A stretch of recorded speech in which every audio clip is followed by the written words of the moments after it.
Finally, a POC-led vertical short. Welcome to Callie's Vertical R&R, where I recap and review my latest vertical watch. Today we have the Heiress, the Baller, and the Secret Society. So this one starts off with Jada and Markel. They're a couple, and she's going home to get ready for a date, and he had just played for some scouts, so things are really looking up for him. And yeah, so she goes home for a date, and when she gets there, unfortunately, her dad's like, oh, well, I'm actually in the secret society, and the society is responsible for kind of like, I guess, making leaders and celebrities and things like that. Like, they're the kind of the, I guess, maybe the push behind them. I don't know. But, anywho, he's like, and yeah, one of the, the richest people in the group, the Flores, they want you to marry their son Damien because they want a blood connection. And she's like, I'm not doing that. It's my life. And he's like, okay, yeah, but your mom has cancer, and if we want to afford her treatments, we're pretty much broke right now. So if you don't do this, then pretty much take away, pretty much her mom will die if she doesn't. So she's like, oh, fuck.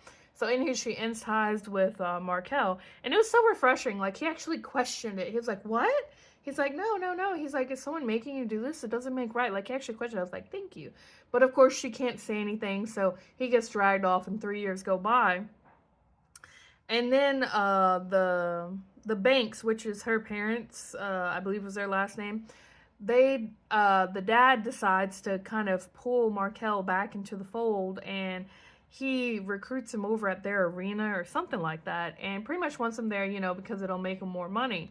And she had just been hired as the director of operations, and her dad knew that if he hired her, then that would be an appeal to Markel, because obviously Markel still loves Jada. I get confused because one of the other characters is Drea. Very confusing for me. I don't know why. But anywho, so she shows up, and he's immediately feeling her. He's trying to question what had happened, and she's of course being a little standoffish. And then when they see each other again, there's some tension. They almost kiss, and Drea, his manager, who is a shark, okay, she comes up. She's like, oh, what's going on? She's like, oh, I was just getting some hair off her face.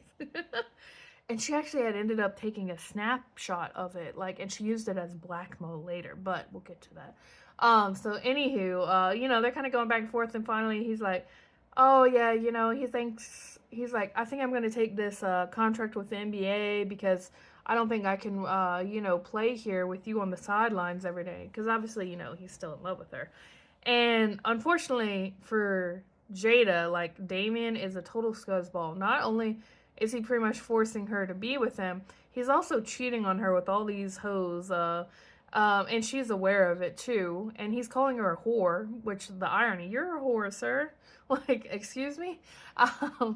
And yeah, so, she's trying to find a way out of this. And it turns out while her mom had chemo all those years, she was like learning security and stuff, and she had been keeping tabs on Damien and kind of getting recordings and like screenshots of his like cheating history and all that, because the society does not like scandals. So most of the Flores family, they're very cut and dry, but Damien's like a loose cannon. Like, he's the chip in the armor, if you will. So she's like showing Jada, and Jada's like, all right, all right.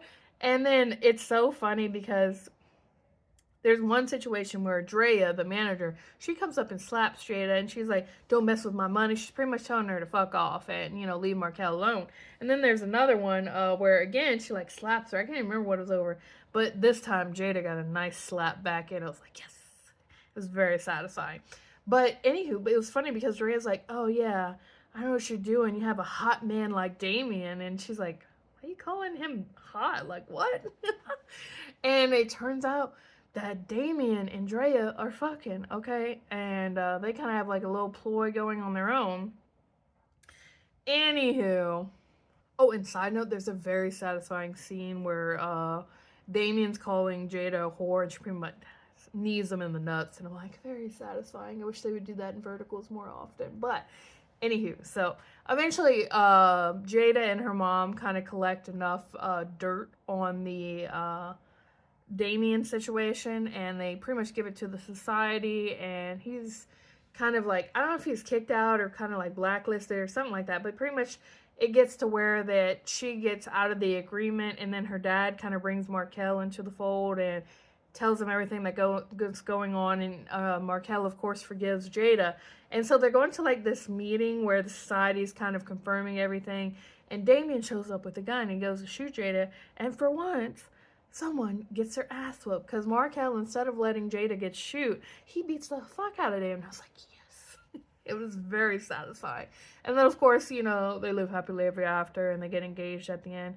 I will say, I really love this one. I really love the, what the heck did I watch this on? I think it was Mansa. I'll have it in the caption, but it was a really nice platform, and even when you watch it on desktop, some of them don't have a desktop platform. I really like that. My only gripe is at the end of each episode, the audio cut out, and it was the desktop specific issue, not on the mobile, but I emailed them about it, so hopefully they'll have that fixed, and it was only $6, y'all, which is quite affordable for a vertical if you've actually ever paid for any other verticals. But yeah, and I thought the cast, everyone did a fantastic job. I didn't think there were any cringe moments. Like, the cringe meter for me was like 0. Of course, like there were like things I would have liked to be a little different, but overall I thought it was a really good watch. I actually would have liked it to be a little longer. I know it's a short, but I've watched so many of this one. I'm spoiled. I'm used to like over an hour. But this one I think was like 40 to 50 minutes. But I think they did a lot with it. I would have liked a little more drama. But overall, I thought it was so good. And of course, it is so nice to see a more diverse cast. I feel like that's such a amazing step forward in the evolution of verticals. Hopefully, we'll be seeing a lot more of that. But anywho, I will, of course, tag the cast in the caption. And if you enjoy vertical edits, vertical shorts, vertical reviews, please make sure to follow. Bye, guys.